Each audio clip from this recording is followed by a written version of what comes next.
가톨릭 성경 365일 말씀으로 살아가기. 오늘은 사무엘상권 4장에서 9장까지입니다. 사무엘상권 4장. 그리하여 사무엘의 말은 그대로 온 이스라엘에 전해졌다. 이스라엘이 필리스티인들에게 괴악궤를 빼앗기다. 이스라엘은 필리스티인들과 싸우러 나가 에베네제르에 진을 치고 필리스티인들은 아펙에 진을 쳤다. 필리스티인들은 전열을 갖추고 이스라엘에 맞섰다.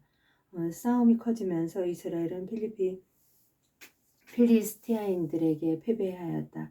필리스티아인들은 벌판의 전선에서 이스라엘 군사를 4,000명가량 죽였다. 군사들이 진영으로 돌아오자 이스라엘의 원로들이 말하였다. 주님께서 어찌하여 오늘 필리스티아인들 앞에서 우리를 치셨을까? 실로에서 주님의 계약궤를 모셔옵시다. 주님께서 우리 가운데 오시어 원수들 손에서 우리를 구원하시도록 합시다.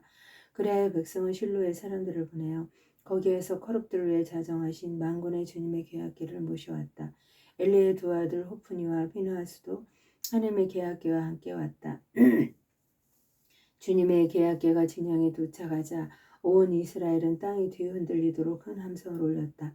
필리스티아인들이 큰 함성을 듣고 히브리인들의 진영에서 저런 함성이 들리다니 무슨 까닭일까 하고 묻다가 주님의 궤가 진영에 도착하였다는 사실을 알게 되었다. 필리스티아인들은 두려움에 사로잡혀 말하였다. 그 진영에 신이 도착했다. 그리고 그들은 이렇게 외쳤다. 우리는 망했다. 이런 일은 일찍이 없었는데 우리는 망했다.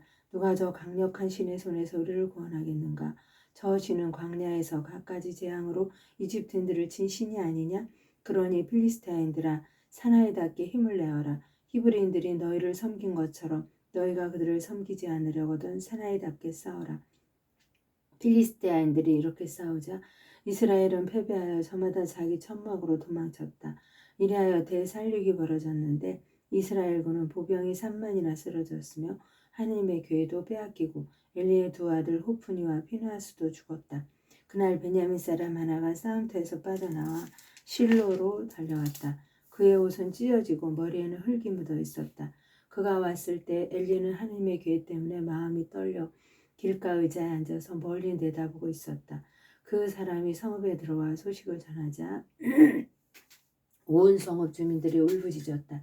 엘리가 그 부르짖는 소리를 듣고 웬 소리가 이렇게 시끄러우냐 하고 묻자 그 사람이 엘리에게 급히 와서 소식을 전하였다. 엘리는 98살이나 되었고 눈이 굳어져 앞을 볼 수가 없었다. 그 사람이 엘리에게 제가 바로 싸움터에서 온 사람입니다. 오늘 제가 싸움터에서 도망쳐 나왔습니다. 하자 엘리는 내 아들아 그래 그곳 사정이 어떠냐 하고 물었다. 전령이 대답하였다. 이스라엘은 필리스티아인들 앞에서 도망쳤고 군사들이 대학살을 당하였습니다. 사제님의 두 아들 호프니와 피느하스도 죽고 하나님의 궤도 빼앗겼습니다. 전령이 하느님의 궤를 언급하자 엘리가 대문 옆 의자에서 뒤로 넘어지더니 목이 부러져 죽었다. 그 사람은 늙은 데다 몸까지 무거웠던 것이다. 엘리는 40해 동안 이스라엘의 판관으로 일하였다. 엘리의 며느리 피느하스의 아내는 임신 중이었는데 아이 낳을 때가 다 되었다. 그 여인은 하나님의 궤를 빼앗기고 시아버지와 남편마저 죽었다는 소식을 듣고는 몸을 웅크린 채 아이를 낳았다. 갑자기 진통이 닥쳤던 것이다. 여인이 숨을 거두려 할 때 그를 돌보던 여자들이 아들을 낳았으니 걱정 말아요 하고 일러주었다. 그러나 여인은 그 말에 대꾸도 하지 않고 마음도 두지 않더니 영광이 이스라엘에서 떠났구나 하면서 아이를 이카봇이라 하였다. 하나님의 궤를 빼앗기고 시아버지와 남편마저 죽었기 때문이다. 그 여인은 하나님의 궤를 빼앗겼기 때문에 영광이 이스라엘에서 떠났다 하고 말하였다. 필리스티아인들이 하나님의 궤 때문에 벌을 받다. 필리스티아인들은 하나님의 궤를 빼앗아 에베네제르에서 아스돗으로 옮겼다. 그런 다음에 필리스티아인들은 하나님의 궤를 들어 다곤의 신전으로 가져다가 다곤 곁에 세워두었다. 이튿날 아스돗인들이 일찍 일어나 보니 다곤이 땅에 얼굴을 박은 채 주님 궤 앞에 쓰러져 있었다. 그들은 다곤을 일으켜 제자리에 다시 세웠다. 그들이 다음 날도 아침 일찍 일어나 보니 다곤이 또 땅에 얼굴을 박은 채 주님 궤 앞에 쓰러져 있었다. 다곤은 몸통만 남아있을 뿐 머리와 두 손이 잘려서 문지방에 널려 있었다. 그래서 아스도드에서는 오늘날까지도 다곤의 사제들과 다곤의 신전에 드나드는 사람들이 모두 다곤의 문지방을 밟지 않는다. 주님의 손이 아스도드인들을 짓누르시어 망하게 하셨다. 그분께서 아스돗과 그 지역을 종기로 치신 것이다. 이런 일을 보고 아스돗 사람들이 말하였다. 이스라엘 하느님의 괴가 우리와 함께 있어서는 안 되겠다. 그의 손이 우리의 신 다곤을 무겁게 짓누르기 때문이다. 그들은 사람을 보내어 필리스티아인들의 통치자들을 모두 불러놓고 우리가 이스라엘 하느님의 괴를 어떻게 했으면 좋겠소 하고 물어보았다. 통치자들이 이스라엘 하느님의 괴를 갓으로 옮겨야 한다 하고 대답하자 그들은 이스라엘 하느님의 괴를 옮겼다. 그들이 그 괴를 그리로 옮기자 주님의 손이 그 성읍을 치셔서 매우 큰 소동이 일어났다. 그분께서 그 성읍 사람들을 낮은 자 높은 자 가릴 것 없이 내려치시니 종기가 그들 몸에 솟아났다. 그래서 그들은 하느님의 괴를 에크론으로 보냈다. 하느님의 괴가 에크론에 들어오자 에크론인들도 어찌하여 그들이 이스라엘 신의 괴를 우리에게 옮겨와서 우리와 우리 백성을 죽이려 하는가 하면서 울부짖었다. 그들도 사람을 보내어 필리스티아인들의 통치자들을 모두 불러놓고 이스라엘 신의 괴를 제자리로 돌려보내어 우리와 우리 백성이 죽음을 당하지 않게 해주시오 하고 요청하였다. 하느님의 손이 그것을 무겁게 짓누르시어 온 성읍에 죽음의 소동이 일어났기 때문이다. 죽지 않은 사람들은 종기가 났다.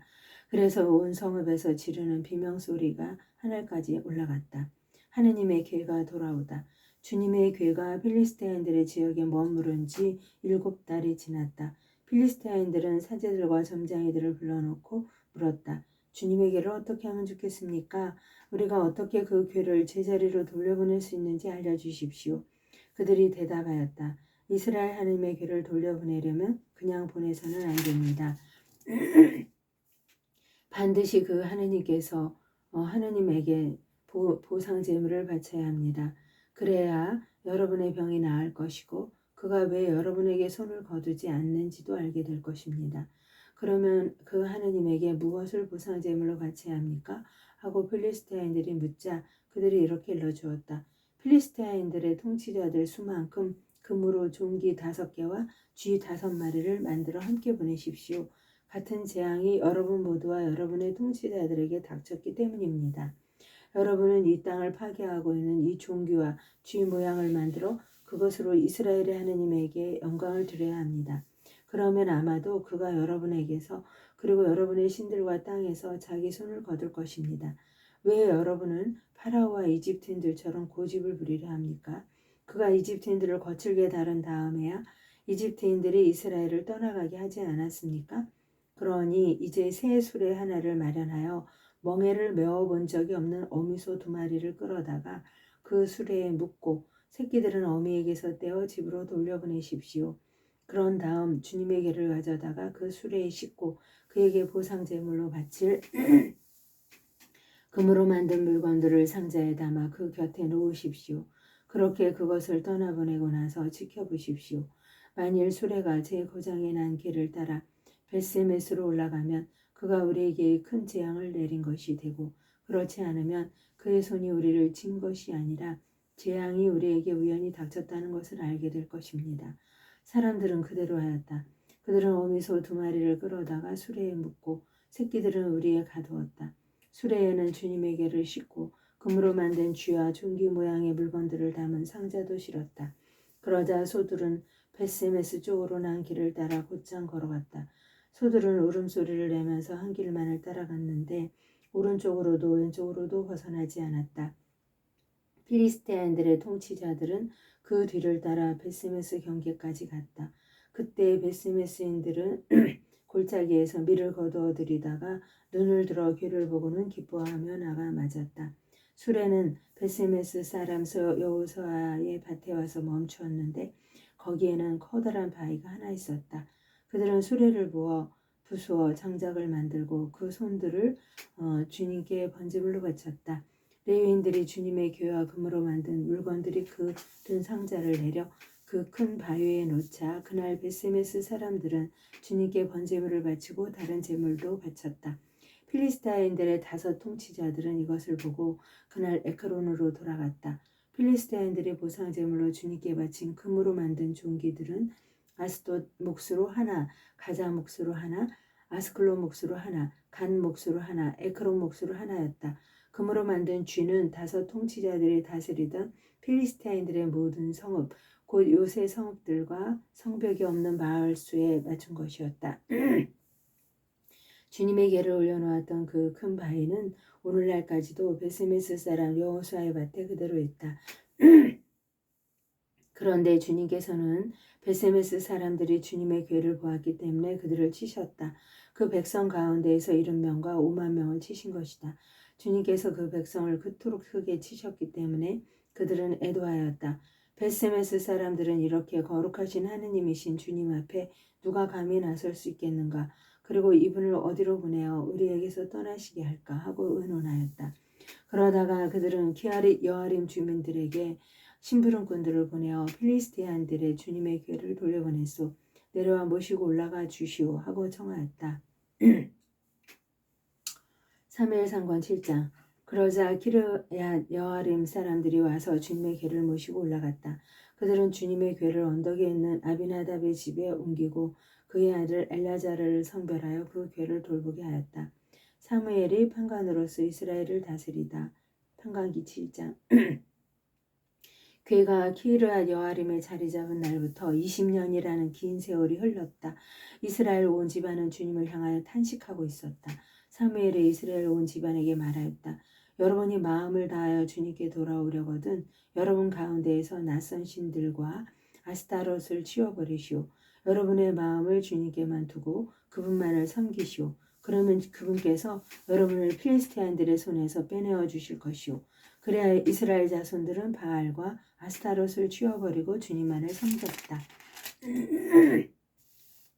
그러고 나서 사무엘이 말하였다. 온 이스라엘 백성을 미츠파로 모이게 하시오. 내가 여러분을 위하여 주님께 기도를 드리겠소. 사람들은 미츠파로 모여와서 물을 길어다가 주님 앞에 부었다. 바로 그날 그들은 단식하며 저희가 주님께 죄를 지었습니다 하고 고백하였다. 사무엘은 미츠파에서 이스라엘 자손들을 위하여 판관으로 일하였다. 필리스티아인들은 이스라엘 자손들이 미츠파에 모였다는 소식을 들었다. 그래서 필리스티아인들의 통치자들이 이스라엘을 치러 올라왔다. 이스라엘 자손들은 이 소식을 듣고 필리스티아인들을 두려워하였다. 그래야 이스라엘 자손들은 사무엘에게 필리스티아인들의 손에서 우리를 구해주도록 주 우리 하느님께 쉬지 말고 부르짖어 주십시오 하고 청하였다. 사무엘이 젖먹이 어린 양 한 마리를 끌어다가 주님께 온전한 번제물로 바치면서 이스라엘을 위하여 주님께 부르짖자 주님께서 그에게 응답하여 주셨다.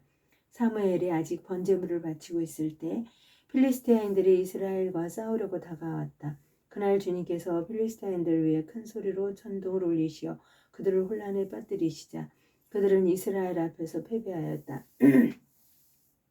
이스라엘 사람들은 미츠파에서 나와 베카라 아래까지 쫓아가며 필리스티아인들을 쳤다.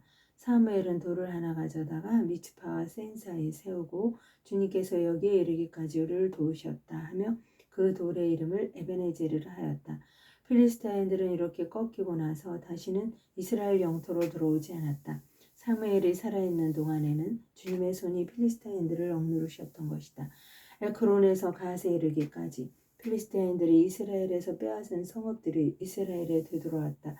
이스라엘은 거기 딸린 지역들도 필리스티아인들의 손에서 빼내었다. 그리고 이스라엘과 아모리족도 평화롭게 지내게 되었다. 사무엘은 살아있는 동안 내내 이스라엘을 위하여 판관으로 일하였다. 그는 해마다 베텔과 길갈과 미츠파를 돌며 그 모든 곳에서 이스라엘을 위하여 판관으로 일하였다. 그런 다음 자기 집이 있는 라마로 돌아와 거기에서도 이스라엘을 위하여 판관으로 일하였다. 그는 그곳에 주님을 위하여 제단을 쌓았다. 사무엘과 왕정제도 백성이 임금을 요구하다. 사무엘은 나이가 많아지자 자기 아들들을 이스라엘의 판관으로 내세웠다. 맏아들의 이름은 요엘이고 둘째 아들의 이름은 아비야였다. 이들은 부엘세바에서 판관으로 일하였다. 그런데 사무엘의 아들들은 그의 길을 따라 걷지 않고 이 속에만 치우쳐 뇌물을 받고는 판결을 그르치게 내렸다. 그러자 모든 이스라엘 원로들이 모여 라마로 사무엘을 찾아가 청하였다. 어르신께서는 이미 나이가 많으시고 아드님들은 당신의 길을 따라 걷지 않고 있으니 이제 다른 모든 민족들처럼 우리를 통치할 임금을 우리에게 세워주십시오. 사무엘은 우리를 통치할 임금을 정해주십시오 하는 그들의 말을 듣고 마음이 언짢아 주님께 기도하였다. 주님께서 사무엘에게 말씀하셨다. 백성이 너에게 하는 말을 다 들어주어라. 그들은 사실 너를 배척한 것이 아니라 나를 배척하여 더 이상 나를 자기네 임금으로 삼지 않으려는 것이다. 그들은 내가 이집트에서 데리고 올라온 날부터 오늘에 이르기까지 나를 저버리고 다른 신들을 섬기며 그런 짓을 저질러 왔는데 그 모든 짓을 너한테도 그대로 하고 있는 것이다. 그러니 이제 그들의 말을 들어주어라. 그러나 엄히 경고하여 그들을 다스릴 임금의 권한이 어떠한 것인지 그들에게 알려주어라. 사무엘은 자기한테 임금을 요구하는 백성에게 주님의 말씀을 모두 전하였다. 사무엘은 이렇게 말하였다. 이것이 여러분을 다스릴 임금의 권한이요. 그는 여러분의 아들들을 데려다가 자기 병거와 말 다루는 일을 시키고 병거 앞에서 달리게 할 것이요. 천인 대장이나 50인 대장으로 삼기도 하고 그의 밭을 갈고 수확하게 할 것이며 무기와 병거의 장비를 만들게도 할 것이요. 또한 그는 여러분의 딸들을 데려다가 향 제조사와 요리사와 제빵 기술자로 삼을 것이요. 그는 여러분의 가장 좋은 밭과 포도원과 올리브밭을 빼앗아 자기 신하들에게 주고 여러분의 곡식과 포도밭에서도 11조를 거두어 자기 내시들과 신하들에게 줄 것이요. 여러분의 남종과 여종과 가장 뛰어난 젊은이들 그리고 여러분의 나귀들을 끌어다가 자기를 시킬 것이요. 여러분의 양떼에서도 11조를 거두어 갈 것이며 여러분마저 그의 종이 될 것이요. 그제 여러분은 스스로 뽑은 임금 때문에 울부짖겠지만 그때 주님께서는 응답하지 않으실 것이요. 그러나 백성은 사무엘의 말을 듣기를 마다하였다. 마다하며 말했다. 상관없습니다. 우리에게는 임금이 꼭 있어야 하겠습니다. 그래야 우리도 다른 모든 민족들처럼 임금이 우리를 통치하고 우리 앞에 나서서 전쟁을 이끌 수 있게 될 것입니다. 사무엘은 백성의 말을 다 듣고 나서 그대로 주님께 아뢰었다. 주님께서는 사무엘에게 그들의 말을 들어 그들에게 임금을 세워주어라 하고 이르셨다. 그래서 사무엘은 이스라엘 사람들에게 저마다 자기 성읍으로 돌아가시오 하고 일렀다. 사무엘상권 9장. 사울이 사무엘을 만나다. 베냐민 지파에 한 사람이 있었는데 그의 이름은 키스였다. 그는 아비엘의 아들이고 추루르야 손자이며 부코라셋 증손이고 아피아의 현손이었다. 그는 베냐민 사람으로서 힘센 용사였다. 그에게는 아들이 하나 있었다. 이름은 사울인데 잘생긴 젊은이였다. 이스라엘 자손들 가운데 그처럼 잘생긴 사람은 없었고 키도 크고 키도 모든 사람보다 어깨 이만큼 더 컸다. 하루는 사울의 아버지 키스의 암나기들이 없어졌다. 그래서 키스는 아들 사울에게 말하였다. 종을 하나 데리고 나가 암나기들을 찾아보아라. 사울은 종과 함께 에프라임 산하 지방을 돌아다니고 살리사 지방도 돌아다녔지만 찾지 못하였다. 그들은 사할림 지방까지 돌아다녔는데 거기에도 없었다. 다시 베냐민 지방을 돌아다녔으나 역시 찾지 못하였다. 그들이 춥 지방에 들어섰을 때 사울은 함께 가던 종에게 말하였다. 그만 돌아가자. 아버지께서 암나기들이 아니라 오히려 우리를 걱정하시겠다. 그러자 종이 그에게 말하였다. 이 성읍에는 하느님의 사람이 한 분 살고 계십니다. 그분은 존경받는 분이신데 하시는 말씀마다 모두 들어맞는다고 합니다. 그러니 우리 거기에 한번 가 보십시다. 혹시 그분이 여러분에게 가야 할 길을 일러주실지도 모릅니다. 그러자 사울이 종에게 말하였다. 그런데 간다면 그분에게 무엇을 가지고 가야겠는가? 자루에는 빵도 없고 그 하느님의 사람에게 갖다 드릴 예물이 하나도 없구나. 우리에게 뭐 남은 것이 없느냐? 종이 다시 사울에게 대답하였다. 여기 저에게 은 4분의 1 세켈이 있습니다. 이것을 하느님의 사람에게 드리면 그분이 우리에게 갈 길을 일러주실 것입니다. 옛날 이스라엘에서 하느님께 문의하러 가는 사람은 선견자에게 가보자 하였다. 오늘날의 예언자를 옛날에는 선견자라고 하였던 것이다. 그러자 사울은 종에게 내 말이 옳다. 어서 가자 하며 하느님의 사람이 있는 성읍으로 갔다. 그들은 그 성읍으로 나는 오르막길을 가다가 물을 기르러 나오는 처녀들을 만나 이곳에 선견자가 계시지요? 하고 물었다. 처녀들이 그들에게 대답하였다. 지금 그분이 저 앞에 가십니다. 어서 서두르십시오. 그분은 오늘 산당에서 백성을 위한 제사가 있어 이 성읍에 오셨습니다. 두 분이 성읍으로 들어가시면 그분이 식사하러 산당으로 올라가시기 전에 만나실 수 있을 것입니다. 백성은 먹지 않고 그분이 오시기를 기다립니다. 그분이 재물에 축복하신 다음에야 초대받은 이들이 먹을 수 있기 때문이지요. 지금 올라가시면 곧 그분을 만나실 것입니다. 그들은 성읍으로 올라갔다. 성읍 안으로 막 들어서는데 마침 사무엘이 산당으로 올라가려고 나오다가 그들과 마주쳤다. 사울이 오기 전에 하루 전에 주님께서는 사무엘의 귀를 열어주시며 말씀하셨다. 내일 이맘때에 베냐민 땅에서 온 사람을 너에게 보낼 터이니 그에게 기름을 부어 내 백성 이스라엘의 영도자로 세워라. 그가 내 백성을 필리스타인들의 손에서 구해낼 것이다. 나는 내 백성이 고생하는 것을 보았고 그들이 울부짖는 소리를 들었다. 사무엘이 사울을 보는 순간 주님께서 사무엘에게 말씀하셨다. 이 사람이 내가 너에게 말한 바로 그 사람이다. 이 사람이 내 백성을 다스릴 것이다. 사울이 성문 안에서 사울에게 다가가 물었다. 선견자의 댁이 어디인지 알려주십시오. 사무엘이 사울에게 대답하였다. 내가 그 선견자요. 앞장서서 산당으로 올라가시오. 두 분은 오늘 나와 함께 음식을 들고 내일 아침에 가시오. 그때 당신이 마음에 두고 있는 일도 다 일러주겠소. 당신이 사흘 전에 잃어버린 암나기들을 이미 찾았으니 더 이상 그 일로 마음을 쓰지 마시오. 지금 이스라엘의 모든 기대가 누구에게 걸려 있는지 아시오? 바로 그대와 그대의 집안에 걸려 있소. 사울이 대답하였다. 그렇지만 저는 이스라엘의 지파 가운데에서도 가장 작은 베냐민 지파 사람이 아닙니까? 그리고 저의 가문은 베냐민 지파의 시족들 가운데에서도 가장 보잘것없습니다.